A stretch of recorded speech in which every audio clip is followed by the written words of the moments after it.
पिता पुत्र और पवित्र आत्मा के नाम पर रामें सबको जय जयशु। प्यारे मित्रों, आइए मिलजुल कर प्रभु के पास आकर हम प्रार्थना करेंगे। आज हम विशेष प्रार्थना बाइबल गहराई बाइबल अध्ययन श्रेणी द्वारा बाइबल का ये वचन का मर्म समझते हुए प्रभु से प्रार्थना और आराधना करते हैं। प्रभु ही हम के लिए और हमारे लिए ये मौका प्रदान किया है। हम सब मुक्ति चाहते हैं और स्वर्ग के बारे में, ईश्वर के बारे में हमको पहचान चाहिए, ये हम ढूंढते हैं। और क्या करने पर हम स्वर्ग में प्रवेश करेगा और ईश्वर को ये पसंद आएगा, ईश्वर ऐसे कौन सा विषय में प्रसन्न हो जाएगा, और कैसे हमारे जीवन में अशांति और अशांति से शांति मिल पाएगा। और ये सब हम हमारे जीवन में छुटकारा और चंगाई शांति प्राप्त करने के लिए हम सब ऐसे आग्रह करते हुए कुछ लोग प्रार्थना करते हैं मंदिर में, ऐसे मिसा में, और बैंड चढ़ाते हैं और ऐसे बहुत बातें करते हैं। इसलिए प्रभु ने, हमारे प्रभु यीशु ने प्रभु का एक शिक्षा अपने शिष्यों को दिया, और यह शिक्षा में स्वर्ग में प्रवेश करने के लिए कैसे हम प्रवेश करते हैं और कैसे हम स्वर्ग से बाहर निकलते हैं, और ईश्वर से अनुग्रह कैसे हम प्राप्त करते हैं, कैसे हम ईश्वर से अनुग्रह से बाहर है, ये बात है प्रिय मित्रों। इसलिए आइए मिलजुल कर आइए हम कैसे प्रार्थना में और कैसे हम आराधना में आशीष पाएंगे। इसमें एक बात है, गलत पहचान में, छोटा छोटा पहचान में पूर्णता नहीं ऐसे पहचान में हम स्वर्ग में और ईश्वरीय कृपा में पूर्णता से हमको पहुंचने नहीं सकते हैं। इसलिए ऐसे एक अभी सूचना है, मार्कुस का सुसमाचार अध्याय 12 द्वारा प्रभु बहुत सारी बातें अभी हमें सिखाते हैं। अभी प्रभु बात सवाल पूछते हुए, और अभी बाकी सब लोग प्रभु के विरुद्ध कड़वापन में विवाद करने के लिए, विमर्शन करने के लिए कितने लोग आया था, सवाल पूछा था, सब लोग पराजित हो गए हैं, सब लोग ऐसे मुख बंद किया है। लेकिन अभी प्रभु यीशु बात कर रहे हैं, सवाल पूछते रहे हैं। इसलिए अभी इसका विषय में थोड़ा पहले, हाँ, इसके विषय में प्रभु ने कहा, मैं दाऊद का पुत्र। दाऊद अपने बेटा यीशु को बेटा नहीं कहलाते हैं, ऐसे कहता है वो प्रभु है। इसलिए नबियों द्वारा पवित्र आत्मा से परिपूर्ण होकर यीशु के बारे में, ईश्वर का पुत्र के बारे में, शांति देने वाला और छुटकारा देने वाला, राज्य पुनर्निर्माण करने वाला, वो कौन है? वो यीशु है। वो यीशु अभी आगे है। वो यीशु मैं हूँ, ये मसीह मैं हूँ, वो ईश्वर का पुत्र मैं हूँ, वो प्रमाणित करते हैं। इसलिए प्रिय मित्रों, आज का ये वचन 11 मार्कुस 12 पद संख्या 38 से लेकर हम पढ़ते हैं। ईसा ने शिक्षा देते समय कहा, शास्त्रियों से सावधान रहो, लंबे लबादे पहनकर टहलने जाना, बाजारों में प्रणाम प्रणाम सुनना, सभागृहों में प्रथम आसनों पर और भोजों में प्रथम स्थानों पर विराजमाना होना, यह सब उन्हें बहुत पसंद है। प्रियो, ये वचन में एक बड़ा एक सूचना प्रभु देता है, शास्त्रियों का पाखंड।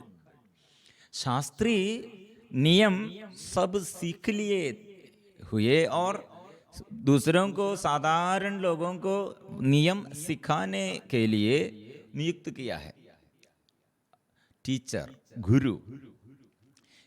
प्रभु ने कहा है, क्या कहा है? प्रभु के दृष्टि में चेलापन, शिक्षे और एक विश्वासी, प्रभु के दृष्टि में, प्रभु के दृष्टिकोण में कैसे है। और शास्त्री लोग, अभी याजक लोग और यह नेता लोग, यहूदियों के बड़े नेता लोग, शास्त्री लोग, नेता लोगों के दृष्टि में, उन लोगों के दृष्टिकोण में ईश्वर से और आशीष पाने के लिए और ईश्वर के पास पहुंचने के लिए और स्वर्ग तक पहुंचने के लिए क्या होना है, ये दोनों फर्क है, डिफरेंस। यीशु के विरुद्ध शास्त्रियों का अध्ययन, शास्त्री और नेताओं के विरुद्ध यीशु का यह प्रशिक्षण। प्रिय मित्रों, इसलिए यीशु के दृष्टि में एक शिष्य और एक विश्वासी कैसे होना है, शास्त्रियों के दृष्टि में क्या करना है। शास्त्रियों, इसलिए शास्त्रियों पर विश्वास नहीं करना, सावधान रहो, प्रभु ये सूचना देता है। आज भी हमारे बीच में भी हम कैसे यीशु से अनुग्रह, जीवन में आशीष और यीशु का शिष्य बनने कर और यीशु पर विश्वास करते हुए एक विश्वासी बनने पर कैसे हमारे जीवन बिताना है, हमें सिखाते हैं। प्रभु यीशु क्या कहा? शिष्य बनना, बच्चों जैसे बनना, बच्चा बनना और क्रूस उठाना। प्रिय मित्रों, ये सब शिष्यों के बारे में, शिष्य लोगों के लिए प्रभु प्रशिक्षण दिया है। शिष्य कैसे? बच्चा जैसे। पहला स्थान नहीं चाहना, मांगना, अपने को बड़ा नहीं मानना, क्रूस उठाना है, क्रूस उठाना है। किसके लिए? यीशु के लिए, ईश्वर के लिए। दूसरों से हमको दुख आएगा, दूसरों से हमको ऐसे ये और विद्रोह हम सहन सब हमारे जीवन में हो जाएगा, आ जाएगा, होगा। लेकिन प्रभु ने कहा ये सब प्रभु के नाम के कारण यीशु ऐसे क्रूस टोते हुए क्या किया? दूसरों के लिए अनुग्रह का स्रोत बन गए हैं। लेकिन यह क्रूस द्वारा शक्ति है, सामर्थ्य है, मृत्यु से जी उड़ा है, आत्मा की शक्ति है। इसलिए प्रिय मित्रों, एक यीशु का शिष्य स्वर्ग में हमारा लक्ष्य है, स्वर्ग है हमारा लक्ष्य। इसलिए यह संसार में पति द्वारा, पत्नी द्वारा, बच्चे द्वारा और पड़ोसी द्वारा, अधिकारी लोग द्वारा और हमारे या साथी लोग द्वारा, कोई भी हो और किसी से भी हो, प्रिय मित्रों, दुख में, संकट में हम आनंद करते हैं और प्रार्थना करते हैं, क्षमा देता है। इसलिए प्रिय मित्रों, ये इसके विरुद्ध है शास्त्रियों का ये मनोभाव और शास्त्रियों का प्रशिक्षण। इसलिए प्रभु ने कहा ये शास्त्रियों का स्वभाव क्या है? स्वर्ग राज्य में, प्रिय मित्रों, मैं तुम लोगों से कहता हूं, यदि तुम्हारी धार्मिकता शास्त्रियों और फारिसियों की धार्मिकता से गहरी नहीं हुई तो तुम स्वर्ग राज्य में प्रवेश नहीं करेगा। मतलब शास्त्री लोग क्यों स्वर्ग में, स्वर्ग के विरुद्ध उन लोगों का शिक्षा प्रशिक्षण क्या है, उन लोगों का मनोभाव क्या है, उन लोगों का स्वभाव में ये गलत क्या है, क्यों उन लोगों को ये स्वर्ग राज्य में प्रवेश करने के लिए ऐसे प्रवेश करने के लिए द्वार क्यों बंद हुआ है, क्यों बाधा है, ये हम भी सीखना है। मतलब ये प्रॉब्लम ये है पाखंड, मतलब इसमें शास्त्री लोग से सावधान रहो, शास्त्रियों से सावधान रहो, लेकिन मेरे पीछे आओ। यीशु ने क्या कहा? मेरे पीछे आओ, मेरे शिक्षा, मेरे वचन, जीवंत वचन सीखना है, मेरे वचन, मेरी ये वचन में, और आप लोगों के आत्मा है और जीवन है। शिक्षक बनने के लिए मैं बुला रहा हूं। ये शिक्षक बनने पर क्या होगा? जीवन प्राप्त करेगा, आनंद जीवन, स्वर्ग में तुम लोग प्रवेश करेगा। लेकिन ये शास्त्रियों से सावधान रहो। कारण क्या है? पहला कारण, लंबे लबादे पहनकर टहलने जाना। लंबे लबादे मतलब ऐसे कपड़ा कौन पहनते हैं, क्यों पहनते हैं, क्या के लिए पहनते हैं? ऐसे साधारण एक व्यक्ति खेत में काम करते हैं और ऐसे मजदूर लोग ऐसे लंबे लबादे, ऐसे लंबे एक कपड़ा नहीं पहनते हैं। कारण क्या है? हमको काम करने के लिए, काम ऐसे ज्यादा से करने के लिए, अच्छा से करने के लिए हमको ये कपड़ा बांधा है, इसलिए ऐसे वर्किंग ड्रेस, ये वर्किंग ड्रेस। और हम बड़ा एक या त्योहार में और ऐसे शादी में ऐसा ये कपड़ा नहीं पहनते, क्योंकि काम हम नहीं करते हैं। लेकिन बड़े कपड़े, ऐसे लंबे कपड़े कौन पहनते हैं? लंबा कपड़े पहनने वाला क्या करते हैं? हाँ, मजदूरों के ऊपर और कराने के लिए। इसलिए प्रिय मित्रों, ऐसे हम ये शास्त्री लोग, याचक लोग ऐसे कपड़ा पहनते हुए अपने से काम नहीं करेगा। हमारे प्रभु यीशु क्या गए? एक कपड़ा, इसलिए योहन का सुसमाचार में एक कपड़ा क्या किया है प्रभु यीशु, और काम किया है। अपने शिष्यों के पैर वो धोया है। कैसे धोया? ईसा क्या किया है? भोजन पर से उड़कर, भोजन से उड़कर अपने कपड़े उतारे और कमर में अंगोछा बांध लिया। तब वे परात में पानी भरकर अपने शिष्यों के पैर धोने और कमर में बांधे अंगोछे से उन्हें पूछने लगे हैं। शास्त्री और नेता अधिकारी लोगों के विरुद्ध यीशु अभी गुरु है, अपने शिष्यों के पांव पूछते हैं। यह कपड़ा क्या किया है? लेकिन ये शास्त्री लोगों का ये, इसलिए प्रिय मित्रों, हमारे ये आगे ये बड़ा समस्या है। हम क्या चाहते हैं? अभी ऐसे हमारे चर्च में होगा और हमारे नेता लोग और ऐसे दूसरे कोई ऐसे ये काम कराने के लिए, मतलब बड़ा पोजीशन में, अपने मैं बड़ा हूं, ऐसे छोटे छोटे को तुच्छ समझते गए हुए, ऐसे तुच्छ समझते हुए, यीशु ने कितने बड़ा है, लेकिन वो अपने से ज्यादा दूसरों को श्रेष्ठ समझते हुए वो काम करते हैं। इसलिए हमारे अंदर एक, मैं ऐसे बड़ा, बहुत तेरी लोगों के अंदर ऐसा है, बड़ा पोजीशन के लिए, दूसरों के आगे ऐसे, दूसरों को, मजदूरों को ऐसे काम कराने के लिए हम नहीं करते हैं। ऐसे बड़ा मालिक जैसे हमको यह पोजीशन चाहिए। प्रिय मित्रों, ये शास्त्रियों के यह मनोभाव ठीक नहीं है, स्वर्ग में प्रवेश नहीं करेगा। बड़ा कार्य वो करते हैं, बड़ा सेवा करते हैं, लेकिन स्वर्ग के दृष्टि में और उसके स्वर्ग में पहुंचने के लिए और स्वर्ग के दृष्टि में यह पर्याप्त नहीं है। इसलिए यीशु ने इसे किया है। इसलिए आदिम कलीसिया में शिष्यगण ऐसे स्थान, पोजीशन नहीं मांगते हैं, नहीं पूछते हैं, लेकिन वो पवित्र आत्मा के आगमन से पहले शिष्यगण ऐसे बड़ा पोजीशन के लिए यीशु के पास आया। दाएं और बाएं बैठना है, हमको ऐसे बैठना है। आप राज्य करने पर और आपके राजा बनने पर हमको ऐसे पोजीशन चाहिए, लेकिन वे लोग अभी पवित्र आत्मा के आगमन के बाद ऐसे पोजीशन में नहीं, अत्याचार सहते हुए कैदी गृह में उसे डाल दिया है, बंधन में है, लेकिन वे लोग और इसमें कंप्लेंट नहीं करते हैं। फिर भी वो यीशु के लिए अत्याचार सहना, अत्याचार और जो लोग ऐसे मार पीट दिया है उसमें आनंदित है। यह शास्त्री लोग उसमें आनंद नहीं है, ऐसे आनंद नहीं है।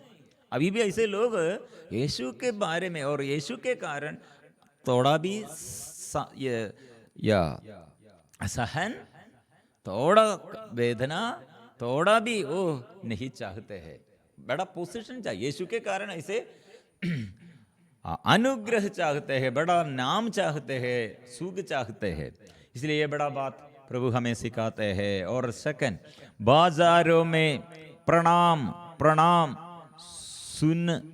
सुनना, प्रणाम प्रणाम, मुझे अभिवादन करना। सब लोग मुझे, हाँ, मेरे आगे सिर झुकाकर मुझे आदर करना, मुझे अभिवादन करना। प्रिय मित्रों, ये अभिवादन में ऐसे हम मांगते हैं तो ऐसे आग्रह से हो मुझे अभिवादन करना। यीशु ने इसलिए क्या किया, और उसका सिर से लेकर और उससे और सिर से लेकर उसे कितने मारपीट दिया और थूका है, अपमानित किया है। अपमान सहने पर उसको प्रॉब्लम नहीं है। इसलिए यीशु का शिष्य और शास्त्रियों का मनोभाव, शिष्यों का मनोभाव, शास्त्रियों का मनोभाव, यीशु का मनोभाव और शास्त्रियों का मनोभाव अब फर्क है। इसलिए प्रिय मित्रों, यहाँ प्यार है, क्षमा है और मेलविलाप है, विनम्रता है। एक दूसरे को हम मुझसे अधिक प्यार करते और उसे श्रेष्ठ समझते हैं। ऐसे मनोभाव यीशु के मनोभाव में। लेकिन हमारे मनोभाव, मैं बड़ा हूँ, मेरा सुंदरता, मेरा अधिकार, मेरा एजुकेशन, मेरा धन संपत्ति और मेरा बड़ा पोजीशन, इसमें हम देखते हैं दूसरों को देखकर और उससे मैं बड़ा हूँ। ये यीशु का मनोभाव नहीं है ये। इसलिए प्रिय मित्रों, हम ऐसे मनोभाव में हम स्वर्ग से अलग रहते हैं, ईश्वर से विमुख हो जाते हैं। और सभागृहों में प्रथम आसनों पर, सभागृहों में प्रथम आसनों पर। इसलिए प्रभु ने दो व्यक्तियों की यह प्रार्थना मंदिर में आकर, पापी बहुत दूर में से प्रार्थना करते हैं। फरीसी एकदम मंदिर में सबसे आगे आकर, मैं बड़ा, वो पापी हूं जैसे वो पीछे एक पापी है, ऐसे पापी जैसे नहीं, मैं धर्मी हूं। लेकिन यीशु ने कहा, वो पापी कैसे प्रार्थना किया, यह प्रार्थना प्रभु के आगे प्रसन्न हुआ है। लेकिन ये फारिसी मंदिर में सबसे बड़े आगे खड़े होकर जो प्रार्थना किया, लेकिन तिरस्कृत हो गए हैं। प्रिय मित्रों, इसलिए हमारे ये इसके विषय में प्रभु बहुत बात फिर हमें सिखाया। शिष्यगण कैसे शिक्षक बनना है, प्रशिक्षण स्वर्ग के नियम के अनुसार कैसे हम जीवन बिताना है, स्वर्ग का नियम, स्वर्ग राज्य के विषय में बहुत ऐसे प्रभु पहले शिष्यों को बताया है। और हम फिर पढ़ते, सभागृहों में प्रथम स्थानों पर और भोजों में प्रथम स्थानों पर विराजमान होना, यह सब उन्हें बहुत पसंद है। यह पसंद है। प्रिय मित्रों, ऐसे हम पोजीशन में हमारे अधिकारियों को और नेताओं को बड़ा पोजीशन हम देना है, ये हमारी उत्तरदायित्व है। लेकिन जो व्यक्ति ऐसे बड़ा नेता है, ऐसे पोजीशन वो चाहते हैं, तो साधारण लोग मुझे ऐसे आदर करना है, ऐसे जो चाहते हैं, वो शैतान का राज्य में है। हम हमारे उत्तरदायित्व के अनुसार हम आदर करना, बहुमानित करना, महत्व देना, ये हमारे उत्तरदायित्व है। ये नहीं हम करते हैं तो हमारे ऊपर ये अपराध है। लेकिन जो ऐसे नेता बन गए हैं, ऐसे अधिकार मिल गए हैं, वे लोग ऐसे ये साधारण लोगों में से ऐसे बहुमति, प्रशंसा, प्रणाम, ऐसे बड़ा स्थान, ये सब जो चाहते हैं तो प्रभु के विरुद्ध है। प्रभु के विरुद्ध ये ऐसे मनोभाव है। क्योंकि प्रभु कैसे माँ मरियम इसके विषय में एक अच्छा से गाया गीत, अच्छा से स्तुति गीत गाया है। स्तुति और आराधना में ये विषय में ओह हमें सिखाया है। लूक 1:44 लेकर हम पढ़ते हैं, मेरी आत्मा प्रभु का गुणगान करती है, मेरा मन अपने मुक्तिदाता ईश्वर में आनंद मनाता है। ये प्रथम स्थान में बैठने पर नहीं, भोजों में ऐसे प्रथम स्थान मिलने पर नहीं, दूसरों से प्रणाम ऐसे मिलने पर नहीं, और प्रशंसा और ख्याति दूसरों से मिलने पर उसमें नहीं। मेरा आत्मा प्रभु पर, मेरा आत्मा ऐसे प्रभु पर, वो क्या करेगा, उसकी कृपा उस श्रद्धालु भक्तों पर पीढ़ी दर पीढ़ी बनी रहती है। उसने अपना बाहुबल प्रदर्शित किया, घमंडियों को तितर बितर कर दिया, घमंडियों को तितर बितर कर दिया, अपने शक्तिशालियों को उनके आसनों से गिरा दिया और दीनों को महान बना दिया। माँ मरियम के ये प्रशिक्षण, मतलब माँ मरियम द्वारा हमें कितने बात अच्छा से सिखाते हैं। शिक्षक का मनोभाव, दास का मनोभाव, शास्त्रियों का मनोभाव, गुरु टीचर, ऐसे वो मनोभाव में क्या बाधा है। इसलिए माँ मरियम ने कहा शक्तिशालियों को उनके आसनों से गिरा दिया और दीनों को महान बना दिया। उसने दरिद्रों को संपन्न किया और धनियों को खाली हाथ लौटा दिया। कारण क्या है? इब्राहिम और उनके वंश के प्रति अपनी चिरस्थायी दया को स्मरण कर हमारे पूर्वजों के प्रति अपनी प्रतिज्ञा के अनुसार अपने दास इस्राएल की सुध ली है। हील्ड, ऐसे प्रभु प्रबंध किया है, ऐसे प्रभु का आचरण है, ऐसे प्रभु का प्यार है प्रिय मित्रों। इसलिए नेक्स्ट बात और थोड़ा ये कंफ्यूजन का बात है, ये समझना बहुत मुश्किल है। मतलब संख्या 40 में वे विधवाओं की संपत्ति छटकर जाते और दिखावे के लिए लंबी लंबी प्रार्थनाएं करते हैं। उन लोगों को बड़ी कठोर दंडना मिलेगी। विधवाओं के संपत्ति, मतलब फिर ये शास्त्री लोग फिर क्या हो गया, ऐसे लंबे कपड़े पहनकर सब लोग और प्रणाम ऐसे करते हुए, प्रणाम मांगते हुए, प्रशंसा और ख्याति और बड़ा इस सिंहासन में आसनों पर ऐसे बड़ा पोजीशन में रख कर ऐसे घृणित, प्रभु से घृणित हो गए हैं, प्रभु से विमुख हो गए। लेकिन वे लोग क्या सोच रहे हैं? हम लंबी प्रार्थना करते हुए हम आध्यात्मिक मानव जैसे, मैं ऐसे एक डिवाइन पर्सन, मैं ऐसे दिव्य मनुष्य, मैं ऐसे प्रार्थना करते हुए एक दिव्य बन गए। बहुत तेरी लोग ऐसे अभी भी लोगों को है गलत, ऐसे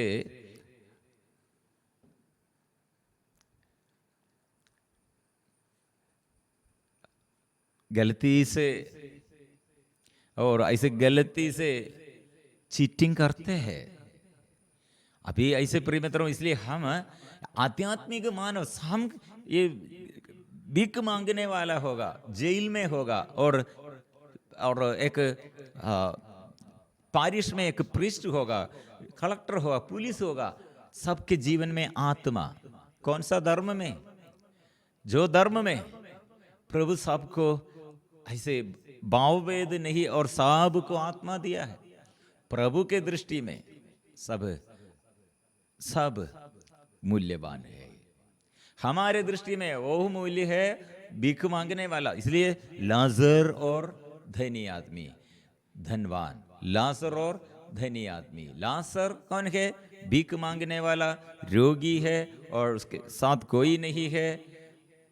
लेकिन वो धनवान, उसका नाम प्रभु नहीं दिया।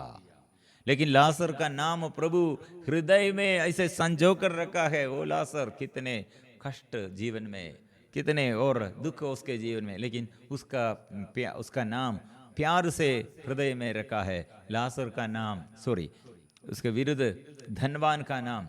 वो धनवान मालिक कौन है, धनी आदमी कौन है, उसका नाम भी प्रभु नहीं दिया है। फिर मित्रों, यहाँ ये अधिकारी लोग क्या कर रहे हैं? ऐसे घूस मांगते हैं, ऐसे चढ़ावा मांगते हैं। विधवा, वे लोग क्या करते हैं? सब लोग गुरु, शास्त्री लोग गुरु का समान है, इसलिए गुरु ईश्वर का समान है। इसलिए आप लोग सबसे ज्यादा ईश्वर को प्यार करो। और ये साधारण लोग, आम आदमी, ये शास्त्रियों के और अधिकारियों पर जो गलत था, लेकिन वो क्षमा करते हैं क्योंकि वो गुरु है। ऐसे अधिकारियों कितने ये गलत करते हैं। हमारे बीच में भी ऐसे प्रॉब्लम है। अधिकारी लोगों कितने बड़ा अपराध करते हैं, हम क्षमा देते हैं, बात नहीं करते हैं, कर नहीं सकते हैं। प्रिय मित्रों, ये समझकर अधिकारी लोग इतना ये ईश्वर से विमुख हो गए हैं, यह प्रभु हमें समझ जाते हैं। इसलिए विधवाओं को, क्योंकि उसे देखने के लिए नहीं, संभालने के लिए नहीं, ये विधवा के धन संपत्ति को भी और ईश्वर के लिए है, हमारे लिए है। हमारे लिए आप देना है, ईश्वर के लिए आप लोग ऐसे हमारे लिए देता है तो ईश्वर के लिए है। ऐसे ऐसे प्रभु से विमुख हो गए हैं और दिखावे के लिए लंबी लंबी प्रार्थना करते हैं। क्यों प्रिय मित्रों? ये जी काम्बल ऐसे एक, हाँ जी काम्बल, वो उसने कहा है क्यों हम लंबी लंबी प्रार्थना करते हैं? असली वक्त अपने लिए ज्यादा, ये इसे ज्यादा लंबी प्रार्थना नहीं करेगा, प्रार्थना करेगा सारे संसार के लिए, आत्माओं को बचाने के लिए। और ऐसे ये लंबी लंबी प्रार्थना दूसरों के आगे क्यों करते हैं? एक पति और पत्नी, पति और पत्नी दूर देश में पति ऐसे काम करते हैं तो, और दूर यात्रा ऐसे बहुत दिन से यात्रा करते हैं तो, फिर वापस आने पर हमको बहुत ज्यादा से ज्यादा और बात करना चाहिए। लेकिन पास है तो, साथ है तो हमको ज्यादा ऐसे नहीं चाहिए। इसलिए ईश्वर हमारे साथ है, ईश्वर से हम बहुत दूर गए तो, और यह चाहिए, यह हम ऐसे, यह चाहिए, ऐसे चाहिए, हमको बात करना है, ऐसे चिट्ठी पत्र और लंबी हो जाएगा। प्रिय मित्रों, हम प्रभु के साथ सदा रहते हैं, प्रभु पर, प्रभु के अंदर, और हम प्रभु के अंदर ऐसे लीन रहना है। इसलिए प्रिय मित्रों, ये बात हमें सिखाते हैं, शिक्षी बनना है, शास्त्रियों से सावधान रहो और शिक्षी बनना है। शास्त्रियों का यह आचरण आपको स्वर्ग में पहुंचने के लिए पर्याप्त नहीं है, मेरे शिक्षी बनने के लिए वो प्रभु ने पहले कहा है। इसलिए ईमानदारी से प्रार्थना करो, ईमानदारी से प्यार करो, ईश्वर को प्यार करो, वचन अच्छा से ग्रहण करो।